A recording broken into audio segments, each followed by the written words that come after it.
Hello, this is the RPG Crawler, and welcome to another Indie Game Friday. This is the first week of Dungeon Crawler Month, which I have decided to go ahead and make February. And as such, we will be covering the first of 4 indie old-school dungeon crawlers that I've selected. This time, it'll be Swords and Sorcery, Underworld, Definitive Edition. Wow, what a name. Developed and published by Older Bytes, it was released on Steam on December 15th, 2015, and I'd actually been aware of this title for some time now, as it has been in development in various forms for quite a while. I'm pleased to see that it was finally properly released. As of this recording, it's available for $14.99 US. This game is just straight up old school.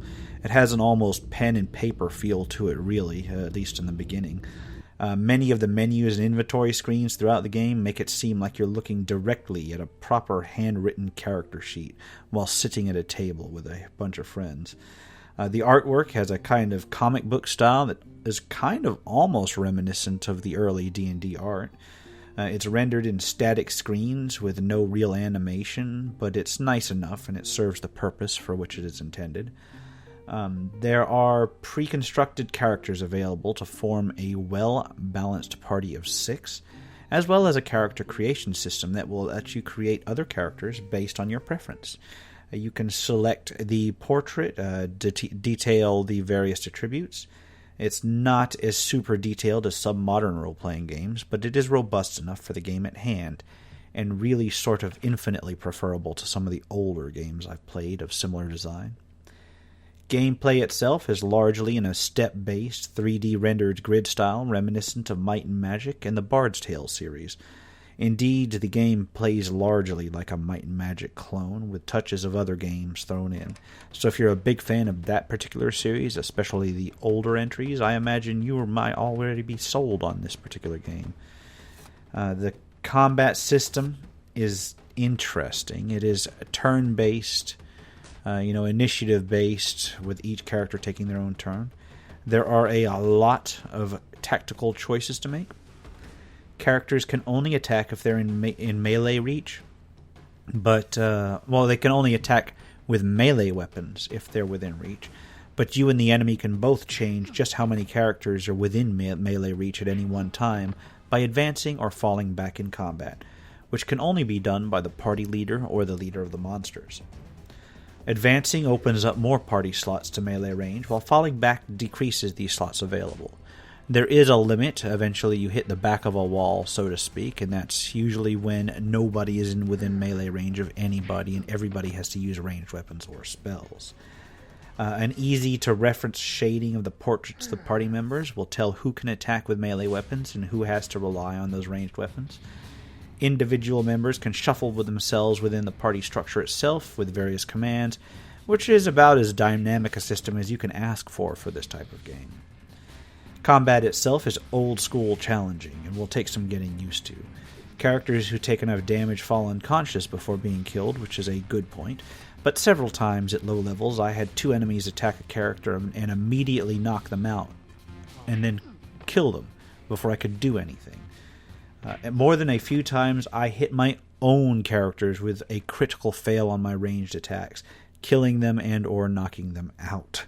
So it's really unfortunate for those characters, but something I could really see a new low-level group doing. I only imagine that crit fails get less common as you level up, but I didn't really get a chance to test that. You start within a small town with a temple, trainer, inn, and a shop, and a few other quest places. Immediately upon stepping out of the inn, you are confronted with an image of the big bad evil, and thus your main quest is set in motion. There are random encounters throughout the town, and exploration pays off well.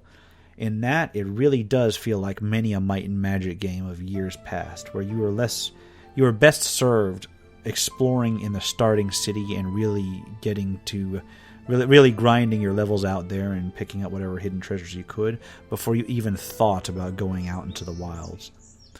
There is a bit of a grind in the game. It's very helpful to grind out a few levels. It's not too mind-numbing. Levels advance relatively quickly, especially if you stop getting your butt kicked every 5 minutes. One thing I noticed was that there is a real jump in difficulty when entering some areas, so it is best to level up a bit and get your group geared before trying the catacombs, for instance, after the city proper. And if it continues to take that whole Might and Magic page, you're probably going to want to keep saving often, because you never know when you're going to step out and find something that you just can't handle. Fortunately, a repeatable quest at the very beginning does allow you to turn in multiple things or random drops off of random encounters, giving you a fair amount of money and experience each time, so you can really rack up the experience to level yourself up and buy new gear. I will say that the controls and options available both in combat and out are a little more complex than they probably need to be. So this adjustment period, especially at the very beginning of grinding out levels, is really useful. I do like the added tactical complexity that it gives the game, though, so I really can't count that too much against it. The sound effects and music are passable where they occur. The plot is tried and true, in other words, pretty old school. Some are probably going to find it somebody are going to find it quite trite for what it is, especially at the very beginning. But if you're playing a game like this, isn't nostalgia a key factor anyway? I mean, there are plenty of games with the weird and wild storylines out there developed under modern systems. Leveling up requires more than just hitting the right experience point total. You have to not only gather enough experience, but then seek out a trainer and then pay that trainer to level up. Once you do, you'll get some additional ability score points to distribute, as well as a boost to passive stats based on your class. I believe certain classes get additional abilities as they level up, but I really didn't play long enough to check that out. This is pretty important in terms of the ability score distribution, because weapons and armor can have minimum stats that make them unavailable to certain characters until they meet the requirements. So a lot of times the only way you're going to be able to equip heavier gear is if you boost your strength. Spells require not only a number of spell points, but many also require a component, especially for the more powerful spells of each level. For sorcerers, these are runes, which are gained occasionally when you are victorious in combat. For priests, the special component is holy water, which must be made out of combat by the priest using an out-of-combat spell. I didn't realize that during my playthrough, and thus I didn't get to cast many of the priest spells that required holy water. I didn't think that was a problem at first, but then I ran into an enemy which wiped me out because it required you to use one of those priest spells that required holy water, and I didn't have any on me. Regardless of the limitations and throwbacks of this game, I genuinely enjoyed what I played, and I do intend to play through the entire thing when I have time. I only played for about an hour and a half, enough to explore the first town and then some of the first dungeon, and then to totally wipe to a particular undead, which I already mentioned. I just could not hit it at all because I did not have the right spells prepared. I had a remarkable amount of fun with the game for what it was. I keep drawing the comparison to the early Might and Magic series, but that comparison is very valid. You're not going to find the beautiful graphics of the Legend of Grimrock series or the modern interface like the new Might and Magic Legacy game. It is, however, a fun, nostalgic dungeon crawler with a fair amount of meat on its bones. I do hope that you have enjoyed this look at Swords and Wizardry Underworld Definitive Edition, and yes, I'm going to say the entire title every time.